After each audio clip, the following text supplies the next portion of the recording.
Howdy y'all. Today we are continuing our week of Seraphon battle line. We're going to look at the Saurus Guard today. What is their role?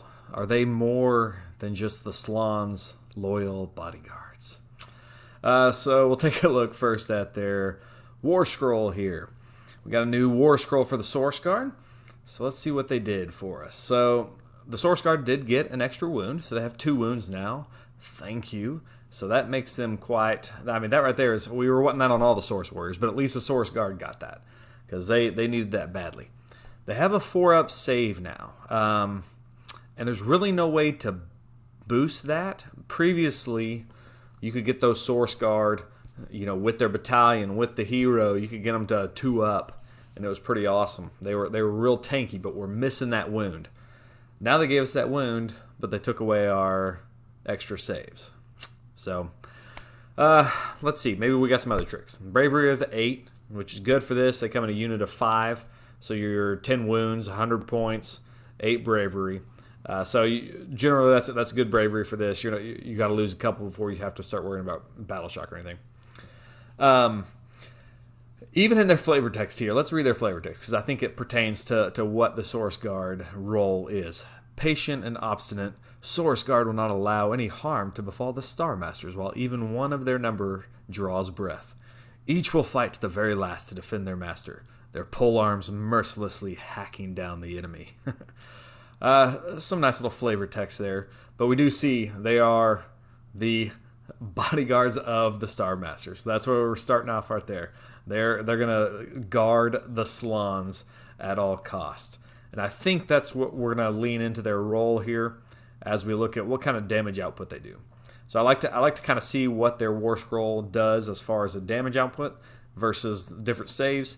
Pull that up on screen and see if we can buff that anyway. We only have one weapon option, the Celestite polearm. And here's the thing that hurts. It has a range of 1 inch. If you look over there at that guy, he's got a giant polearm. Are there any other polearms in Age of Sigmar that have a 1 inch range? I don't know, but I feel like that's really short for this giant polearm. Because you've only got 5 models in one unit, you're going to get all 5 of those in. So I'm doing all the math with all 5 of those in. I don't think you're going to take a lot of hordes of Saurus Guard just because only the front row is going to be able to attack. These guys are on 32 millimeters, so you're only going to get 1 rank in. If that polearm was 2 inches, you could get the second rank in, and all of a sudden, a horde of these guys might be viable. Theoretically, I mean, you can line them up 10 across and still get a decent number into combat if that's your goal. So you might take more than that at that point, but we're going to focus on just MSU of 5, see how that does. So you do get 2 attacks with the polearms. They hit on 3s and 3s, which is good. -1 Ren, which is good, and 1 damage. And then you got the jaws, 1 attack, 5s and 4s, no rend, no damage. So you're not going to do much with those jaws, but as in a lot of the other stuff, coalesced, you get an extra attack. So that's helpful there. And we have lots of ways to increase our to hit. So we'll look at bring that down. 1 and 5 can be the icon bearer, have the banner. That's the standard -1 to bravery for enemies within 6. And so it doesn't stack, unfortunately, with all the other banners, but remember that for your army because it can come in handy when they're rolling battle shock tests. War Jummer, 1 in every 5 models can be a War Jummer. You get to reroll charges. Both of those are standard across Seraphon. -1 to the bravery for enemies and reroll your charges, which is nice, especially for an offensive unit. This one's not going to be too much of an offensive unit, I don't think. Abilities. Here's where the Saurus Guard, I think, really find their role. Selfless Protectors. The Saurus Guard stand as a living shield between the Slann and their foes. Roll a dice before, that'll be important here in a minute, roll a dice before you allocate a wound or mortal wound to a friendly Slann while it's within 3 inches of any friendly units with this ability. On a 2-up, you must allocate that wound or mortal wound to a friendly unit with this ability that's within 3 inches of that Slann instead of to that Slann. So a couple things to note here. It does say before you allocate a wound or mortal wound. So following the letter of the law, If somebody attacks your Slann, let's say somebody shoots it, you'll have the Slann's normal 4-up save, but before, let's say if it's Croak, because we need an after save here. So let's say they're attacking Croak, who is a Slann. So he has his 4-up save before you do his 4-up after save, because that happens when you allocate a wound or a mortal wound. You have to do this Selfless Protector. This happens before you allocate that. So you basically have a 2-up or a 4-up save for Croak. Then you check against the Selfless Protectors for the 2-up to pass off, and then he has his 4-up after save. So there's some units in AOS that do it this way, and then there's some that don't. Like some Fire Slayers, they have the same type of thing, but it happens when you allocate a wound. So you can do it after you've already tried their Feel No Pain, after they've had their save after save. Unfortunately, with Croak and with Slann, if he had Ignac Scales or something, you do this before you do that Feel No Pain save. So just a little word of warning here. Don't do a 4-up, and then the 2-up. Anyway, then you can allocate it to this unit, so that's nice. So they're basically protectors for the Slann. There is this Selfless Protector's ability is actually on another unit as well, the Eternity Warden. So if you have an Eternity Warden with your Saurus Guard, which is kind of the old Battle Tome play for these Guard and the Eternity Warden with a Croak or Slann, you don't get to do it twice. It's just one. You get to do a 2-up, and you'll pass it off to one of those units. So what this does is it basically gives your Croak an extra 10 wounds if you take a MSU unit of these Saurus Guard. So I think that's where you're going to see a lot of these Saurus Guard used. Bring in one unit, it fulfills battle line, and it gives Croak an extra 10 wounds, basically. So it has a lot of use there, but let's see if it'll do any damage. So we see the War Scroll. It's got a decent number of attacks and stuff. The range kind of hurts, but let's do the math hammer. So just the War Scroll card for 5 Saurus Guard, not all that good. Against the 4-up save, you're only doing 3 wounds, 3 damage. That's not good. There are ways to buff it. So if you wanted to build a Saurus Guard army, like a focused army, if you had a bunch of Saurus Guard back from the Croak NATO days and you want to run those, there are ways to buff it. So I think we can look at some of our typical Saurus buffs here. So if we put them in Coalesce, we get +1 to the jaw attacks. In Kotal's Claw, let's pretend they charged. You're being real aggressive with your Saurus Guard. Sending Croak into battle, getting close so he can spam his spells maybe. Or just, we're going to put him in with some Carnosaurs or something. A Scarvet, either on Carno or on a cold one. Let's give them the 6s explode. 6s to hit, explode into an extra hit. And the Skink Star Priest, let's give the 6s to wound equal immortal. And we're getting up to 8. It's getting better. 8 damage against the 4-up save is obviously better than just the 3. We're more than doubling his damage, almost tripling it. But still not the best. If we spend another command point and reroll 1s to hit, we're up to 10. It's a little bit more respectable. But if you watch the last video, Knights were getting 18, almost 19 with those same buffs. So I think we have better units. Well, I don't think. I know we have better units for the price. The Knights are the same price as the Guard. We can get better bang for our buck there. So I don't think you're going to see these guys taking an offensive capability. They're going to be more in that defensive capability. We can see ways to buff their saves. If you were to take a Skink Starseer and you're focusing on Magic Heavy, have a big block of Saurus Guard, you could get their save to a 3-up. If you spend a command point from Croak or from your Slann on these guys, they'd have a 3-up versus missile, or 2-up versus missiles. So there are some ways to make them a little bit more tanky. You know, throw Life Swarm in the list and you can bring some Guard back. But I think our points are better spent elsewhere.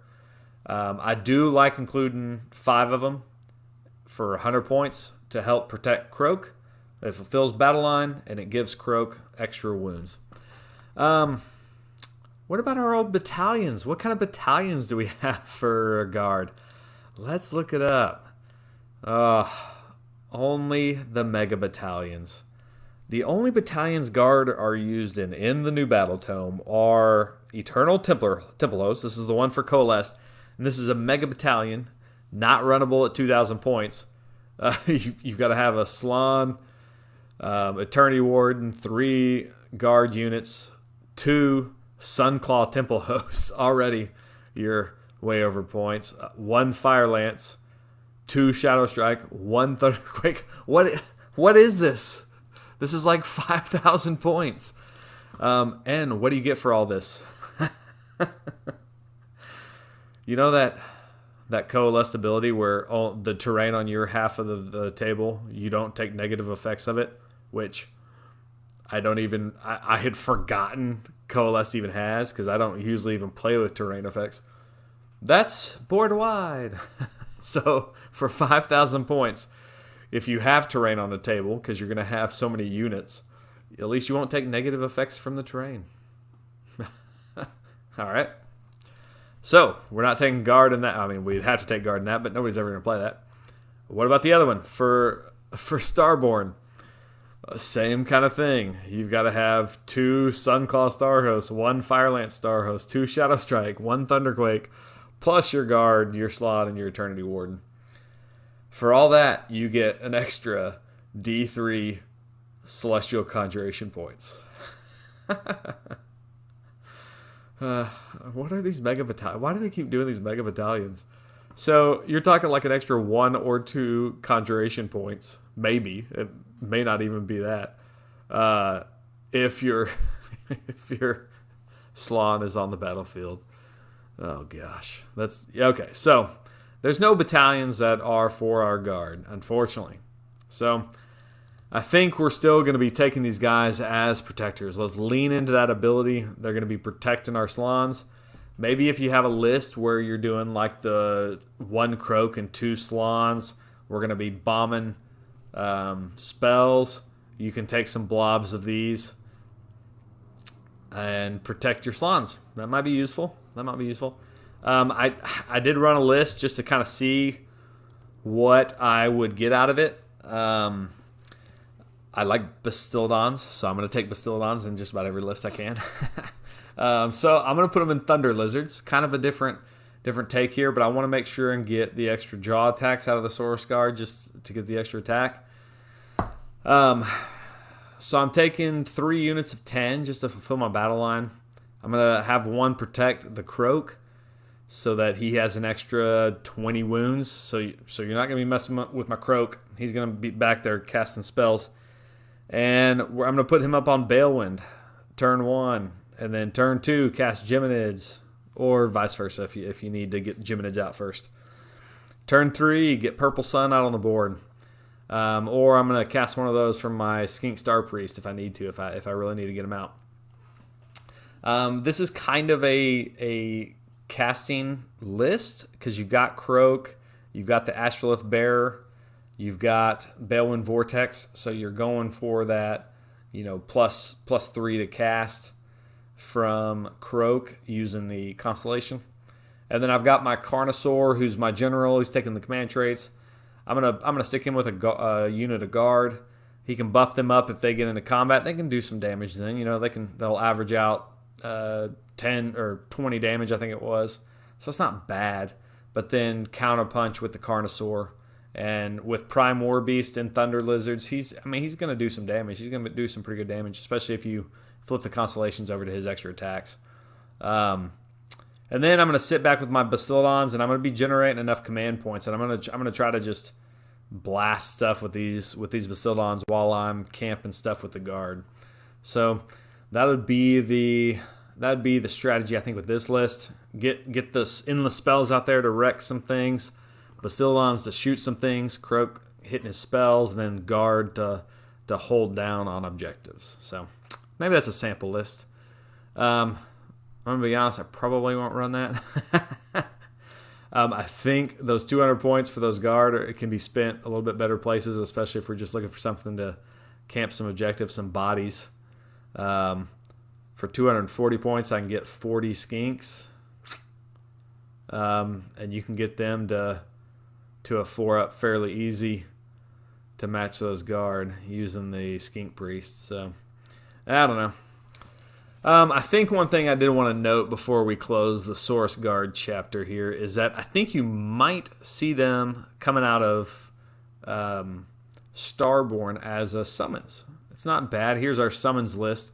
And when I'm looking at that 10-point range, which you'll probably get to in turn 2 pretty easily, Saurus Guard isn't a bad option. If you don't start your list with any, that can be a good summons to bring in some Saurus Guard to protect your caster.